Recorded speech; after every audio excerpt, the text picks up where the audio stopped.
안녕하세요. 저는 대전의 공공기관에 근무하고 있는 34살 직장인입니다. 결혼은 아직이에요. 주변에서는 저더러 좋은 조건이라며 빨리 시집가라고 성하지만 지금 이대로가 좋습니다. 혼자 사는 게 편하고 자유로워서 굳이 결혼해야 할 필요성을 못 느끼겠어요. 아직 미혼인 사람이 무슨 사연을 보냈나 싶으신가요? 사실 저는 몇 년 전 결혼할 뻔 했다가 한 번 파혼했던 경험이 있습니다. 제가 파혼했던 건 결혼하려고 했던 사람과 둘만의 문제는 아니었어요. 저처럼 결혼 준비하다가 많이들 헤어지기도 하는데 대부분 시댁 식구나 처가 식구의 트러블을 극복하지 못하는 경우에 파혼을 맞는 경우가 많죠.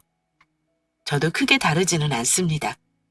저의 경우는 시모의 무리한 요구 안 참고 파혼했거든요. 남자친구랑 헤어질 때는 가슴이 참 아프긴 했어요. 3년간 사귄 사람이기도 했으니 저도 많이 슬펐고 무엇보다 그 사람이 참 좋은 사람이어서 있는 게 결코 쉽지는 않았습니다. 제가 헤어지자고 할 때 그 사람은 자기가 부모랑 연을 끊겠다면서 결혼하자고 저를 설득했던 사람입니다. 하지만 제가 주위에서 안 좋은 케이스를 워낙에 많이 봤던지라 부모랑 연 끊고 사는 게 쉽지 않다는 거 잘 알고 있었어요. 그래서 고민 끝에 결국 파혼했습니다. 파혼 수습하는 거 생각보다 많이 힘들더라고요. 주변 사람한테 말하는 것도 그렇고 금전적으로 수습하는 것도 그렇고요. 그래도 시간이 약이라는 말이 맞는지 지금은 일 열심히 하고 하루하루 잘 살고 있어요. 한 가지 문제가 있다면 헤어졌던 사람이 사실 제 직장 동료의 오빠입니다. 그 친구 소개로 만나 결혼까지 약속한 거였는데 파혼하고 나니 그 친구 얼굴 보고 조금 껄끄럽긴 했어요. 친하게 지내던 사이라 걱정했지만 오히려 저 위로해주는 친구 덕에 마음 편히 지내고 있어요. 그래서 어쩔 수 없이 가끔 헤어진 그 사람 소식을 그 친구 통해 전해 듣긴 하는데요. 파혼하고 나서 딱 1년 뒤에 그 사람이 결혼한다는 소식 전해 듣고 괜스레 분한 마음에 얼마간 힘들었던 적이 있었어요. 나는 파혼하고 나서 아직까지 남자를 만날 엄두도 못 내는데 그 사람은 3년간 만난 시간 금방 잊고 날름 결혼하는구나 싶어서요. 나한테 자기 엄마랑 연 끊고 산다 어쩐다 하는 말 안 믿길 잘했다 생각하고 저도 털어버렸는데 얼마 전 그 친구가 자기 오빠 소식을 저한테 또 전하더라고요. 그런데 그게 참 별로 좋은 소식은 아니었습니다. 세연아, 우리 오빠 이혼했어. 결혼한 지 1년도 안 됐는데 세연이가 이혼 소송하겠다고 난리쳤나 봐. 오빠가 우리한테 말도 안 하고 있다가 이혼 서류 정리 다 하고 나서 말하는 거 있지? 나야 뭐 솔직히 세연이 입장이 이해가 가기도 해.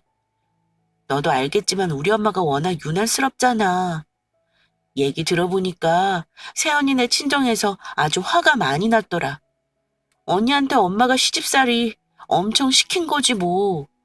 이번에는 오빠가 다시는 결혼 안 한다고 선언을 하더라. 아, 그래? 본인이 한 선택이니까 스스로 책임져야지. 아무리 너희 엄마가 유난이라고 해도 어쨌든 결국은 당사자들이 선택한 거잖아. 근데 오빠가 너랑 헤어질 때 엄청 슬퍼했었거든? 엄마 원망 많이 하는 것 같아서 저 인간이 결혼 안 하겠구나 싶었는데 그렇게 엄마가 골라주는 여자랑 또 선봐서 결혼할 줄 누가 알았겠냐? 나도 옆에서 지켜보는 입장이지만 나 같으면 그때 엄마 말 이겨먹고 진짜 좋아하는 사람이랑 결혼했을 것 같아. 하, 나도 참 주책이다. 네 앞에서 이런 말이나 하고. 미안해. 아니야, 괜찮아. 나는 그래도 너희 오빠 행복하게 잘 살길 바랬는데 그런 말 들으니까 마음이 불편하네. 결국은 그 사람이 결혼한 여자와 금세 이혼까지 했다는 소식을 들었습니다. 그런데 자세한 내막은 모르겠어도 헤어진 그 여자 쪽이 빠른 시일에 결정 잘했다 싶더라고요. 아니다 싶으면 초장에 이혼하는 게 똑똑한 거죠. 사실 이혼한 이유가 짐작이 대충 갔습니다. 분명 그 집 시어머니 등살 못 이기고 이혼했다 싶었습니다. 그거 보니 저도 그 사람이 결혼하자고 조를 때 흔들리지 않고 파혼한 게 잘한 결정이다 싶었어요. 과거로 잠시 돌아가 제 이야기를 해보자면요. 제가 그 사람 만날 때 설마 예비 시어머니 되실 분이 우리 사이 갈라놓는 원인이 될 거라고 생각해 본 적은 한 번도 없었습니다. 긴 시간 만나면서 예비시댁 식구들에 대해 잘 몰랐냐 하시겠지만 저 결혼 전에는 남자친구 집에 드나든 적 없었습니다. 하지만 연애하면서 남자친구와 어머니 관계가 끈끈한 애인처럼 유대관계가 깊다는 걸 느낀 적은 있었어요. 저는 모자지간에 그 정도 유대감은 당연하다고 생각했고 집집마다 분위기가 다른 거니 그럴 수도 있겠구나 생각만 했지 심각하게 여기지 않았고요. 남자친구는 회계사였어요. 객관적으로 놓고 보자면 남자친구가 저보다 학교도 좋은 데 나왔고 수입도 더 많은 게 사실이었고 나이도 동갑이었으니 예비시모 입장에서는 제가 그리 눈에 차지 않을 수도 있을 거라는 생각이 드네요. 그래서 그런가 남자친구와 연애할 때 예비시모가 간혹 질투를 하거나 저를 만나는 걸 은근히 회방 놓는 느낌을 받은 적이 몇 번 있긴 했습니다. 둘 다 일을 하다 보니 평일에는 거의 못 만나거나 만나더라도 7시가 넘은 시간에 만나곤 했었는데요. 그러다 보면 저녁이 좀 늦어지는 일이 많았습니다. 둘이 만나서 식당 찾아 들어가서 밥 먹고 하면 8시가 넘는 시간이 돼요. 그런데 식사를 다 마칠 때쯤 늘 남자친구 어머니에게 전화가 옵니다. 다 커서 직장 다니는 아들한테 자주 전화를 한다는 것도 저는 살짝 이해가 안 가는 부분이긴 했지만 더 황당한 건 어머니가 남자친구에게 전화해서 하는 말은 다름 아닌 집에 들어오라는 말이었습니다. 예, 영준아. 지금쯤이면 식사 다 마치지 않았니? 너무 늦지 않게 집에 들어와라. 하고 명령하시는 말에 남자친구는 착실하게 대답을 하곤 했습니다. 네, 다 먹었어요, 엄마. 9시까지는 좀 빠듯하고 10시까지는 들어갈게요. 걱정 마세요. 지금 여자친구랑 같이 있어요. 남자친구는 저와 있는데도 불구하고 어머니 명을 대부분 따르는 사람이었습니다. 저는 굳이 트집 잡지는 않았지만 때에 따라 기분이 나쁠 때도 있긴 했어요. 특히나 주말에 교회로 나가거나 기념일 같은 때는 오래 같이 있고 싶을 때도 있는데 매번 어머니가 귀가 시간을 재촉하시는 전화를 하시면 유쾌하진 않았습니다. 그런데 남자친구는 그게 이상하다고 아예 생각을 안 하더라고요. 아마도 오랜 세월 쭉 그렇게 해왔기 때문에 당연한 일이 되어버린 거겠죠. 마마보이라고 하기에는 애매했지만 분명 예비시모가 아들에게 살짝 집착하는 건 분명해 보였습니다. 그래서 한 번은 제가 두 모자 사이에 대해 다른 집보다 좀 각별하다고 얘기를 한 적이 있긴 했습니다. 영준 씨는 어머니랑 사이가 되게 좋은 것 같아. 전화통화도 되게 자주 하는 것 같아. 나는 멀리 떨어져 살아도 일주일에 한 번 엄마랑 통화할까 말까인데 집에서 매일 보는데도 그렇게 궁금한 게 많아? 뭐가 그렇게 궁금해서 매일 전화를 하시는 거야? 궁금해서 하는 건가? 그냥 습관처럼 하시는 거지 뭐. 엄마가 워낙 예전부터 나 스케줄 관리니 뭐니 다 알아서 해주셔서 그래. 나는 다른 사람들도 다 나처럼 엄마랑 통화하고 사는 줄 알았는데 아닌가 봐. 영준 씨처럼 다 큰 남자가 엄마랑 하루 한 번 통화하는 사람이 세상에 어디 있어. 나도 우리 엄마랑 일주일에 한 번 통화할까 말까야. 나는 영준 씨네 엄마 같은 분 솔직히 처음 봤어. 좀 특이하긴 하다. 근데 우리 데이트할 때는 자기가 적당히 센스 있게 둘러대면 안 되는 거야? 둘이 한창 데이트하고 있는 거 뻔히 아시면서 빨리 들어오라 그러시면 내가 뭐가 돼. 다음부턴 영준 씨가 적당히 전화 둘러대고 좀 여유 있게 만나자. 매번 만나자마자 헐레벌떡 집에 가기 바빠 보여서 그래. 아, 그랬던 거야? 네가 그런 생각하는 줄 몰랐어. 다음부터는 네 말대로 할게. 제가 서운했던 점을 말하면 바로 받아주고 수긍하는 남자친구 덕에 그런 일로 남자친구와 크게 싸우거나 제가 남자친구 어머니에 대해 불만을 표시한 적은 없었습니다. 실제로 만나지도 않은 상태에서 남자친구 어머니에게 편견을 갖는 게 아닌가 싶어 애써 좋게 생각하려 했고요. 그렇게 3년간 연애를 했고 남자친구가 저에게 결혼하자고 했을 때 저도 당연히 거절하지 않았습니다. 둘 다 적지 않은 나이인데다 동갑이라 결혼을 생각해야 했고요. 결혼 준비하면서 둘이 대략적으로 얘기 나눈 건 이랬습니다. 일단 최대한 둘의 힘으로 해보자고요. 제가 결혼 자금으로 쓸 수 있는 돈은 대략 8천 정도였습니다. 지금 대전에서 자취하고 있는 작은 아파트는 전세 보증금 2억 3천에 대출이 5천만 원 껴있는 상황이었고요. 이 집 전세 보증금은 저희 부모님이 도와주신 거라 나중에 결혼할 때는 돌려드릴 생각하고 있었습니다. 남자친구는 부모님과 같이 살고 있었는데 자기가 모은 돈은 대략 6천 정도라고 했습니다. 마침 제가 전세 만기가 얼마 남지 않은 상황이라 시부모님이 집을 어찌 해주시는지 의견 들어보고 제 돈을 합쳐 매매를 할지 전세를 할지 정할 계획이었습니다.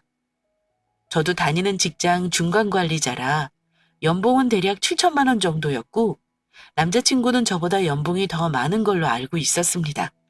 그래서 경제적으로는 양쪽이 크게 무리 없이 하겠구나 생각했어요. 둘이 결혼 약속하고 나서 먼저 우리 집에 인사하러 왔을 때는 저희 부모님은 정말 남자친구를 마음에 들어 하셨어요. 회계사라는 좋은 직업에 좋은 학벌에 가정 환경도 나무랄 데 없다고 생각하셨습니다. 남자친구 아버님은 중장비 사업을 하셨는데 어머니는 전업주부로 남매를 둘 다 좋은 대학교에 보내셨다고 들었습니다. 남자친구는 회계사고 남자친구 동생은 저와 같은 공공기관에 근무하고 있으니 뭐 그 정도면 다 이루신 거죠. 제가 미리 저희 부모님께 대략적으로 예비시댁에 말씀드려 놓은 게 있었고 우리 부모님은 표면적인 얘기만 듣고는 분명히 훌륭한 부모님일 거라며 좋아하셨던 거고요. 저희 부모님은 두 분 다 교사세요. 아빠는 퇴직하셨고 엄마만 내년에 퇴직 앞두고 계시고요. 그래서 집이 아주 잘 살진 못해도 저와 제 여동생 둘 다 인서울 대학 공부 다 시켜주셨고 두 분 노후 걱정 없는 정도입니다. 지금은 제가 직장이 대전이라 이곳에서 생활하다 보니 남자친구도 대전 사람을 만나긴 했지만 자란 곳은 서울이고요. 부모님 덕분에 큰 어려움 없이 무난하게 컸습니다. 저는 이제껏 잘 키워주신 부모님 존경하고 우리 집에 대해 모자란다는 생각은 해본 적이 없었습니다. 그런데 그 생각은 결혼 약속하고 나서 남자친구 어머니를 만나본 후 여지없이 깨져버리고 말았네요. 결혼을 앞두고 시어머니 되실 분께 인사드리러 갔을 때였습니다. 예비 시부모 두 분 다 첫인상은 무척 인자하시고 온화해 보이셨습니다. 특히 시어머니는 말씀하시는 것도 차근차근 하셔서 왠지 모르게 마음이 놓였습니다. 긴장되고 어색한 분위기였지만 식사를 마치고 차를 마시며 대화를 이어갔습니다. 예비 시어머니는 저에게 부모님 하시는 일이나 결혼 시기는 언제로 생각하고 있는지 또 상견례 시기에 대해서 묻기도 하셨고 그때마다 최대한 성의 있게 답해드렸고요. 예비 시부가 저한테 물으시더라고요. 아가씨 하는 일이 뭐라 그랬지? 공공기관에서 근무한다 그랬나? 네, 아버님. 제가 시험을 좀 일찍 치고 들어가서요. 근무한 지는 지금 13년 되었습니다. 그랬더니 아버지가 웃으시며 이러시더군요. 참 똑똑했나 보네. 대학교 졸업하자마자 딱 직장 자리 잡고 다니고 있는 거 보니까 나무랄 데가 없어 보이는구만. 그런데 옆에 있던 어머니가 아버지 말을 듣더니 난 우리 영준이처럼 기왕이면 며느리도 전문직이었으면 했는데 요즘 공무원들이 돈을 잘 버는 것도 아니라면서 둘 다 안정적인 직업이긴 하지만 좀 더 좋은 조건의 며느리를 생각했지 뭐니? 예비 시어머니는 대놓고 좋은 조건의 며느리를 얻고 싶다는 말을 하시더라고요. 그러면서 은근히 전문직 종사자를 선호한다는 뉘앙스를 풍기셨습니다. 솔직히 기분이 좋지 않았습니다. 물론 이해합니다. 자식 가진 부모 입장에서는 당연한 일이니까요. 예비 시어머니가 하는 말 듣고 순간 당황스러웠지만 애써 태어난 척 했습니다. 물론 자기 아들 잘난 건 사실이라도 굳이 처음 예비 며느리 대면하는 자리에서 전문직 운운하시는 건 좀 아니다 싶었어요. 그런데 그때 예비 시부가 한마디 거두시더라고요. 아, 이 사람아. 며느리감 인사 온 자리에서 뭐 그런 말을 대놓고 하는 거야? 이 정도면 나무랄 데가 없는데 뭘. 둘이 좋으면 그만이지 당신이 데리고 살 것도 아니면서 뭘 그리 따지고 그래? 그런데 본격적인 대화가 시작되자 예상대로 불편한 질문들이 쏟아지기 시작했습니다. 예비 시어머니가 궁금해하시는 건 주로 경제적인 부분에 관한 것이었는데 내가 모아둔 돈이 얼마나 되는지 궁금해하셨습니다. 또 신혼집은 어디에 마련할 건지, 혼수는 어떻게 준비할 건지 꼬치꼬치 캐물으셨고요. 아직 구체적으로 계획을 하지 않은 것에 대해서도 궁금해하시길래 구체적인 건 상견례 전 차근차근 상의해 정하겠다 했습니다. 그런데 예비 시모가 웃으시면서 대뜸 이런 말을 하시더라고요. 우리 아들 회계사 만드느라 고생한 만큼 나도 뭔가 받아야 하지 않겠니? 네가 나한테 해줄 수 있는 게 뭐가 있을까? 이렇게 물으시는데 순간 말문이 막혔습니다. 당황스럽기도 하고 어이가 없기도 했어요. 예단이나 혼수 얘기도 아직 어색한 마당에 대뜸 뭘 해줄 수 있냐고 물으시니 대답을 할 수가 없겠더라고요. 그랬더니 옆에서 어머니 말을 듣고 당황한 남자친구가 다급하게 자기 엄마 입을 막았습니다. 엄마, 오늘 처음 인사했는데 해주긴 뭘 해줘요. 나 결혼한다고 여자친구 소개해준 건데 엄마가 뭘 받길 바라요? 그만하세요. 저도 여자친구 얼굴 보기 민망하잖아요. 어머, 너는 좀 가만히 있어. 내가 뭐 거창한 거 바라고 말하는 거 아니야. 엄마 입장에서는 너한테 투자하고 이날 이때까지 뒷바라지 했는데 다른 여자한테 너 주는 거 아니냐. 이 정도는 얘기할 수 있는 거야? 엄마, 저희 힘으로 결혼하려고 하니까 그런 소리 마세요. 뭐 받겠다 이런 거 바라지도 마시고요. 엄마가 너 뒷바라지 하면서 돈을 얼마나 쏟아부었는 줄 몰라? 막말로 여자 입장에서 너랑 결혼하는 거 평생 로또 가져가는 거야. 나도 너 장가 보내게 되면 어찌할지 생각해놓은 기준이 있는데 그건 네가 참견 말어. 엄마가 알아서 하는 거다. 솔직히 너 정도 전문직 며느리 봐도 성에 찰까 말까인데 네가 좋다 그래서 엄마가 허락하는 거야. 이렇게 말씀하시는 거 듣고 앞으로 만만치 않은 결혼 준비 과정이 되겠다 생각했습니다. 그때 결혼을 때려치워야겠다고 생각하지 않은 건 순전히 남자친구가 오매불망 저만 바라봤기 때문입니다. 그날 이후 제가 남자친구에게 진지하게 결혼을 다시 생각해봐야겠다고 얘기했더니 펄쩍 뛰면서 저한테 이렇게 말했어요. 우리 집안 처음 혼사라 엄마도 뭘 잘 모르셔서 하시는 말이야. 그날은 말실수 하신 거라고 내가 엄마한테 뭐라 했어. 그러니까 너는 나만 믿고 결혼하면 돼. 앞으로 엄마가 혹시나 무리한 요구하면 내가 다 막아줄 테니까 걱정 말어. 엄마가 하신 말씀은 내가 대신 사과할게. 마음 풀어. 어? 그래도 아들 키운 거 보답받겠다고 큰소리 치시는 분이 그냥 넘어가시겠어? 어머니가 그런 생각하고 있는데 영준 씨가 나한테 사과하는 게 무슨 소용이냐고. 나는 모르겠다. 그날 너무 당황해서 대답도 제대로 못했고 우리 부모님한테는 차마 말씀도 못 드렸어.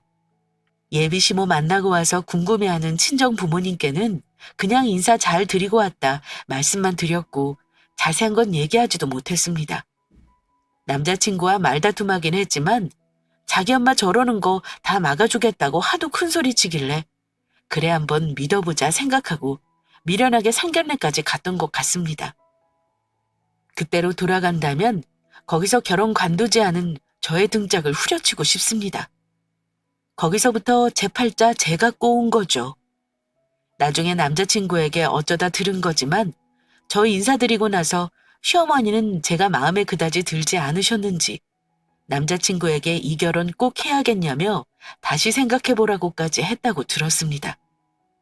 근데 남자친구가 저 아니면 결혼 안 하고 평생 혼자 살겠다고 고집을 부리기도 했고 남편 동생인 제 직장 동료가 제 칭찬을 해가며 겨우 시어머니 맘을 돌려놨다고 하더라고요. 뭐 그렇게까지 했는가 싶네요. 지금 같으면 저 맘에 안 들어하는 예비시댁 뒤도 안 돌아보고 결혼 안 하겠다 하겠지만요. 그때는 저도 결혼 준비란 걸 처음 했으니까요. 아들 가진 집에서는 며느리감이 마음에 안 들면 그럴 수도 있나 보다 했습니다. 어쨌든 그 뒤로 가족 상견례를 했는데 분위기도 나쁘지 않았습니다. 좀 어색하긴 했지만 저희 아빠가 남자친구 칭찬을 하면서 말문을 열자 바로 예비 시어머니가 제 칭찬으로 화답하면서 분위기가 부드러워졌고요. 이런저런 대화를 하고 결혼 시기를 논의하고 나서는 저희 친정 부모님이 제가 살고 있는 전세 보증금에서 대출금을 제외한 1억 8천을 집 마련하는 데 보태는 게 어떻겠냐 하셨어요. 어차피 이곳에서 자리를 잡을 거라 남자친구 모은 돈 7천을 전부 보태서 집을 매매하는 게 어떻겠냐 하셨는데요. 예비 시부는 저의 부모님 말 듣고 나서 우리 쪽에서 집 마련하는 비용을 많이 보태줘 고맙다 하셨습니다. 사실 그 집 보증금은 부모님 노후자금이라 생각하고 다시 돌려드릴 생각이었는데 저희 부모님은 딸 시집 보내는 거 도와주고 싶어서 큰 결심하신 거였습니다. 또 그런 말씀을 하신 건 현금 예단이나 기타 시부모님이나 친척들에게 해줄 것들을 생략하셨으면 하는 의도로 얘기한 거였습니다. 친정아빠가 이렇게 말씀하셨는데요. 예단이니 뭐니 얼마가 건너갔다가 중간에 반 돌아오고 뭐 또 선물하고 하다 보면 낭비되는 돈이 많지 않겠습니까? 그것보다는 그런 돈들을 다 집값에 보태서 아이들 자리 잡는 데 도움을 줬으면 하네요. 친정아빠 말에 시아버지께서도 동의하셨습니다. 저희도 집 문제가 부담이었는데 그렇게 많이 보태준다 하시니 감사하지요. 안 그래도 요즘 제 사업이 좀 시원치가 않아 걱정이 많았습니다.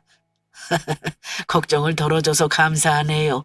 예단이니 뭐니 형식적인 건 생략해도 되니 너무 걱정하지 마시고요. 구체적인 건 우리 집사람이 아들 통해서 전달해드리는 걸로 하겠습니다. 어쩐지 시어머니가 가만히 있을 뿐이 아닌데 그 자리에서 시아버지 말씀을 따르시더라고요. 아마 남자친구가 단단히 어머니에게 당부를 한 듯 보였습니다. 말은 생략이니 뭐니 해도요. 사실 저나 친정엄마나 혼수나 예단 비용 생각은 하고 있었습니다. 아무리 그래도 양쪽 집이 다 개혼인데 아무것도 안 하는 건 예의가 아니라 생각했어요. 그래서 시어머니 가방 정도는 선물해야지라고 저는 생각하고 있었고 저희 엄마께서는 반상기 운수저 이불은 해드려야지 하고 생각만 하고 있었습니다. 그렇게 좋은 분위기에서 상견례를 마쳤고 결혼 날짜도 6개월 후로 잡았습니다. 아무래도 촉박하게보다는 집을 빼는 시간도 있어야 해서 여유롭게 잡았어요. 제 짧은 생각으로는 이제 결혼 준비하는 큰 고비는 넘겼구나 했습니다. 그런데 그 뒤에 더 큰 고난이 기다리고 있더라고요. 막상 상견례 때는 이런 거 저런 거 다 생략해도 된다고 해놓고 말이 달라졌다는 게 가장 큰 문제였습니다. 남자친구가 상견례 얼마 후에 몇 번을 제 눈치를 보고 쭈뼛거리더니 한다는 말이 자기 어머니가 다만 얼마라도 예단비를 받았으면 한다고 저한테 어렵게 얘기를 꺼냈는데요. 세연아, 저기 내 말 오해하지 말고 들어. 예단을 다 생략하는 건 아닌 것 같다고 어머니가 자꾸 얘기를 하셔서 말이야. 어머니랑 아버지 입으시게 옷 한 벌값 정도는 해줬으면 하는데 네 생각은 어때? 라고 말했고요. 알았어. 우리 집에서도 어느 정도 예의같이 하는 거 생각하고 있었거든. 친척들 예단 빼고는 구색 맞춰야 할 생각이니까 혹시 원하시는 거 있는지 어머니한테 영준 씨가 자세히 여쭤보고 말해줘. 저도 선물이랑 옷 정도는 해드려야지 생각했기 때문에 뭐 흔쾌히는 아니지만 오케이는 했습니다. 설마 하니 예단을 얼마나 과하게 요구하랴 싶었어요. 그런데 점점 말이 구체화될수록 어머니의 요구사항이 많아지더라고요. 남자친구 말에 의하면 친척들한테 받은 것도 있고 그 집에서는 아들이 개혼인데 주변 사람들이 뭐 받았냐고 물어보면 대답할 것은 있어야 할 것이 아니냐고 어머니가 진지하게 얘기하셨다고 합니다. 남자친구도 어머니와 한참 실랑이 끝에 저한테 어렵게 얘기를 꺼낸 듯 했어요. 액수가 중요한 게 아니고 예의를 갖추는 정도만 하자고 얘기를 하는데 솔직히 기분이 썩 좋지는 않았습니다. 뭘 얼마나 원하시길래 그러시는 건가 싶었어요. 시아버지 되실 분이야 워낙 성격이 좋으시고 자상하셔서 별 걱정 없는데 어머니께서 좀 까다로운 거 이미 파악하고 있었던지라 놀랍지도 않았고요. 결혼 날짜까지 잡으니 예비 시모는 저를 조금은 쉽게 생각하신 듯 했습니다. 남자친구를 통해 의견 전달하는 게 답답하셨는지 결혼 준비한다는 걸 핑계 삼아 아예 저를 직접 집으로 부르기까지 하셨는데요. 그때 어머니와 대화하면서 느낀 게 그동안 남자친구가 나한테 얘기를 전달한 게 얼마나 순화해서 한 건지를 여실히 알겠더라고요. 한 번은 기니 할 말이 있다면서 저 혼자 오라고 하시길래 직장에 반차까지 내고 어머니 댁에 간 적이 있었습니다. 그런데 어머니가 그날 저한테 예단뿐만이 아니라 정말 어처구니 없는 요구를 하셨습니다. 제가 그날 연차까지 내고 예비시 댁에 급하게 갔더니 어머니가 결혼 준비 물어보시고 이리저리 빙빙 돌려 다른 말을 하시더라고요. 그러다가 저한테 넌지시 이런 말을 하셨습니다. 원래 여자가 집값을 보태도 예단은 절대 생략하는 게 아니야. 그게 원칙이고 예의인 거다.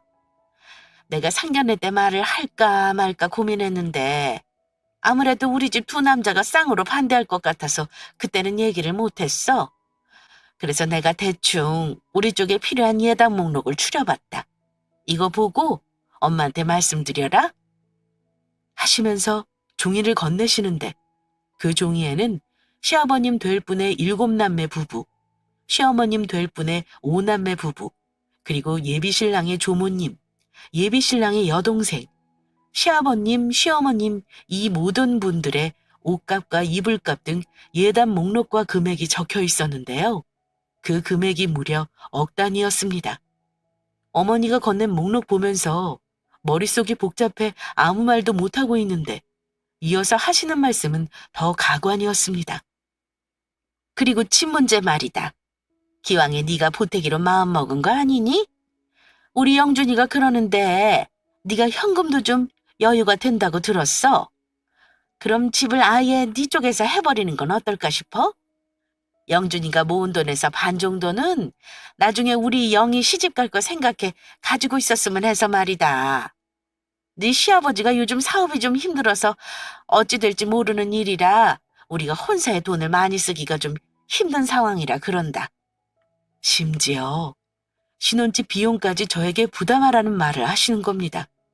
좋은 날 앞두고 괜히 얼굴 붉힐 일 만들지 말자 싶어 예단 부분은 최대한 맞춰드리려는 생각이었는데 점점 도가 지나치다는 생각이 들더라고요. 이건 좀 아니다 싶어서 제가 그랬습니다.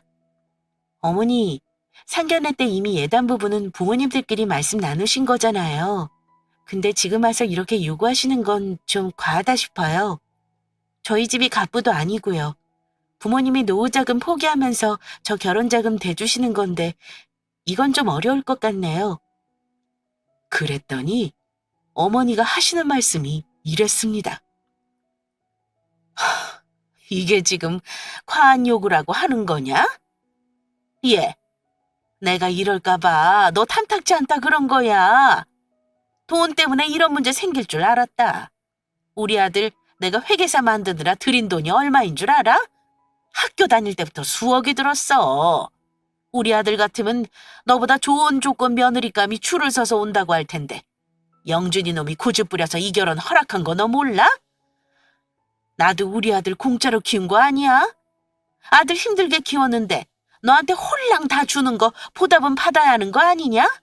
아들 키워서 며느리만 좋은 꼴 보자고 내가 이 나이 때까지 고생하면 아들 키웠는 줄 아니? 아들 키운 값을 왜 저한테 받으려 하시는 건지. 원래 부모라면 좋은 배필 만나 시집장가 보내면 그걸로 족하다고 생각하는 게 정상 아닌가요? 어머니, 아무리 생각해도 집값을 제가 더 많이 보태면서 예단을 1억씩이나 별도로 하는 건 전 이해가 안 가요. 저는 우리가 잘 사는 게 양가 부모님께 최대한 효도하는 거라고 생각해서 받을 거 덜 받고 생략하자고 형편에 맞춰 하는 거라고 생각했는데 어머니 말 들어보니 제가 잘못 생각했나 봐요.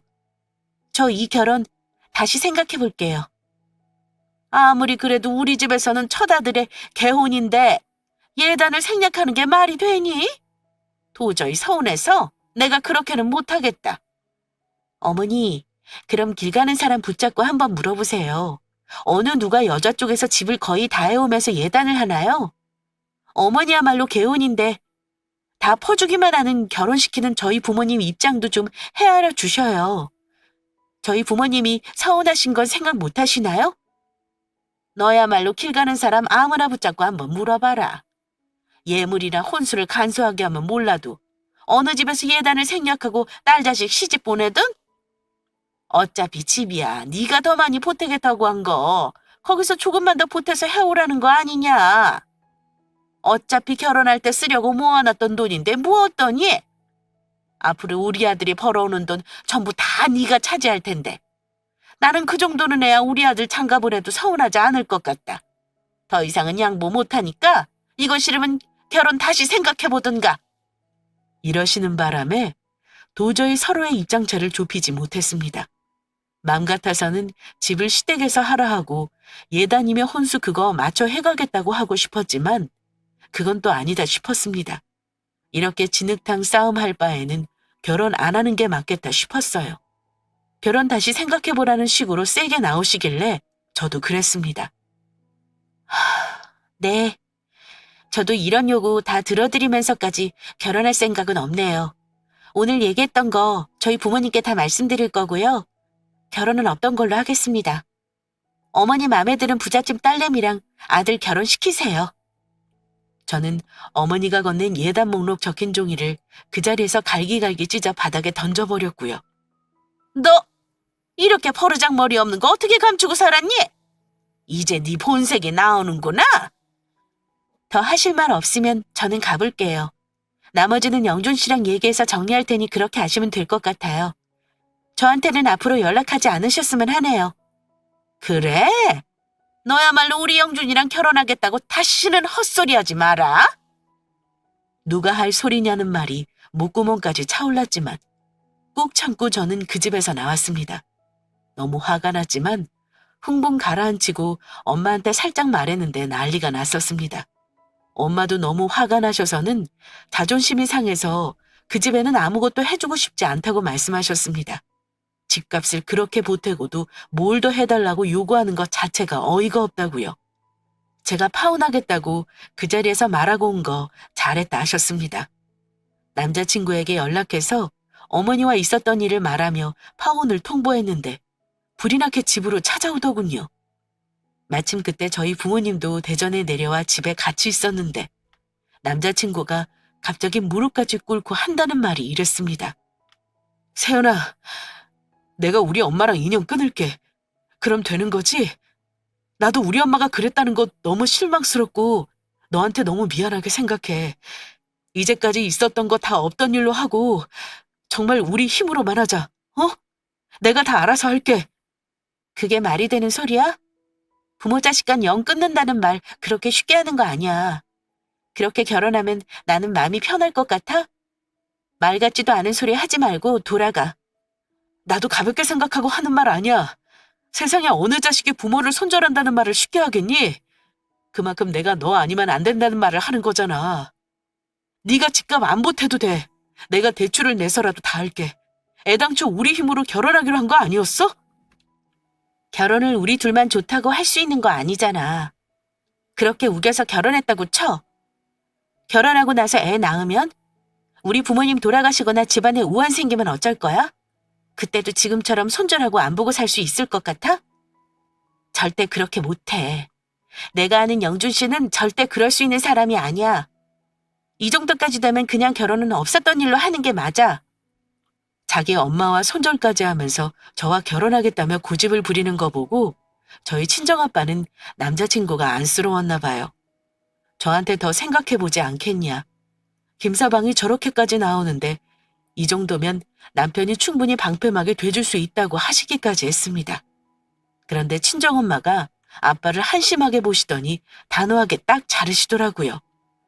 당신 딸내미 지옥불로 걸어 들어가는 거 보고 싶어요? 나원 참, 남자들은 이래서 뭘 몰라도 한참 모른다는 거야. 자네 어머니랑 영구고 살겠다는 그 각오는 가상하지만 결혼은 절대 안 될 말이야. 엄마는 앞날이 눈에 훤히 보인다. 이미 엎어진 결혼이니까 둘이 잘 정리하고 이쯤에서 얘기 끝내는 걸로 해. 이 결혼 엄마는 절대 못 시킨다. 부모님과 제게 사정사정하던 그 사람은 엄마 말에 결국 발길을 돌렸고요. 남자친구와 헤어질 생각을 하니 슬펐고 실망하실 어머니 때문에도 슬펐네요. 파혼이라는 건 생각보다 참 간단해서 결심만 하면 말로 다 취소되더라고요. 3년간 만났던 그 사람과 그렇게 파혼했고 바쁘게 살면서 생각지도 못하게 그 사람이 결혼했다는 소식을 듣고 잠깐 슬프기도 했었습니다. 그러다 얼마 못 가 이혼했다는 소식 전해 듣고는 참 기분이 묘하더라고요. 그러다가 최근에 소식을 들은 게 그 사람이 이혼하고 나서 시어머니와 정말 의절했다고 하더라고요. 그 사람 동생에게 들은 거니 확실한 말이겠죠. 세연아, 우리 집 아주 초상집 분위기야. 오빠 이혼한 것 때문에 엄마 충격받았는데 지난주에 오빠가 짐 싸서 집 나가버렸거든? 자기 이 집 아들로 생각하지 말라면서 자기 인생 망친 게 엄마라고 두 모자가 소리 지르고 싸우고 난리도 아니었다. 우리 엄마지만 정말 왜 그러는지 모르겠어. 그렇게 아들 하시더니 결국은 낙동강 오리알 신세 됐잖아. 나는 그걸 보고 아주 질려서 결혼 같은 거 안 하고 그냥 혼자 살란다. 네 오빠는 나랑 파혼할 때도 엄마랑 손절하니 뭐니 했잖아. 네 오빠 결국은 엄마 말 들을 사람이야. 지금은 충격이 크니까 그런 거겠지. 이번엔 좀 달라. 너랑 파혼하고 나서 엄청 힘들어했는데 급하게 결혼하는 거 내가 말렸었거든? 근데 봐라. 결국 엄마 말대로 결혼하고 엄마 때문에 이혼했잖아. 오빠는 엄마 진짜 안 보고 살 생각으로 나간 거야. 그런 얘기 들으니 저도 기분이 썩 좋지 않았습니다. 그 사람이 중간 역할을 썩 못했다기보다 그때 파혼한 건 저의 의지가 더 컸던 거라 남자친구 원망은 많이 하지 않아요. 서운한 감정이야 당연히 있지만 딱 그 정도입니다. 어쨌거나 그 사람 엄마는 아들을 엄청나게 생각하는 사람인데 그 애정이 잘못된 거라는 거 아들이 파혼이며 이혼이며 하는 거 보고 깨닫길 했으려나요? 아들만 보고 살았는데 결국 아들 인생 꼬이게 망쳐버리고 낙동강 오리알 신세된 거 자기 탓인 줄 과연 알까 모르겠네요. 아마 그 사람도 어머니와 같이 있다가는 자기 인생 뜻대로 되는 거 하나도 없을 것 같아. 저랑 파혼 후 결혼과 이혼이라는 큰일 겪어보고 뼈저리게 깨달았겠죠. 그래서 집에서 나와 안 보고 살 결심한 거고요. 이제라도 자기 삶을 주도적으로 살아가길 바라야죠. 파혼하고 제가 깨달은 게 하나 있다면 이제는 부모님 기호에 맞는 조건 따지며 저와 비슷한 조건의 신랑감을 찾기보다는 저만의 주관적인 판단으로 인연을 찾아보려고 합니다. 아무래도 잘난 남자들 뒤에는 그런 아들을 만든 어머니가 존재가 사뭇 남다를 수밖에 없다는 걸 알았기 때문입니다. 아들을 통해 공들인 시간과 노력을 보상받으려고 하는 어머니들의 심리가 강한 나머지 아들을 자기 품에서 독립시키지 못하고 결국 파혼이나 이혼까지 이르게 하는 거 직접 경험했으니까요. 며느리 될 여자에게 내 아들을 빼앗긴다는 일종의 박탈감도 느껴 질투하고 시기하고 모함하는 것도 직접 겪었고요. 그런 경우 남자들은 대부분 여자친구 편이기보다는 고생한 엄마 편에 서는 게 일반적입니다. 전 남자친구는 예외적으로 제 편에 서서 자기 엄마와 연을 끊겠다며 결혼하자 했지만요. 결과적으로 시간 지나고 보니 파혼하겠다는 저의 결심이 맞았습니다. 내년이면 벌써 30 중반이지만 결혼 그까짓 거 급할 거 없다 생각합니다. 좋은 사람 나타난다면 좋겠지만 인연이 없다면 할 수 없는 거죠. 큰일 겪고 나서 오히려 마음의 여유는 더 생긴 것 같네요. 제 파혼 이야기 재미있게 들으셨나요? 요즘 결혼하시는 분들 많은데 모쪼록 다른 분들은 저처럼 힘든 일 겪지 않고 행복한 결혼하셨으면 좋겠네요. 제 사연은 여기서 마치겠습니다. 들어주신 구독자분들 모두 감사합니다.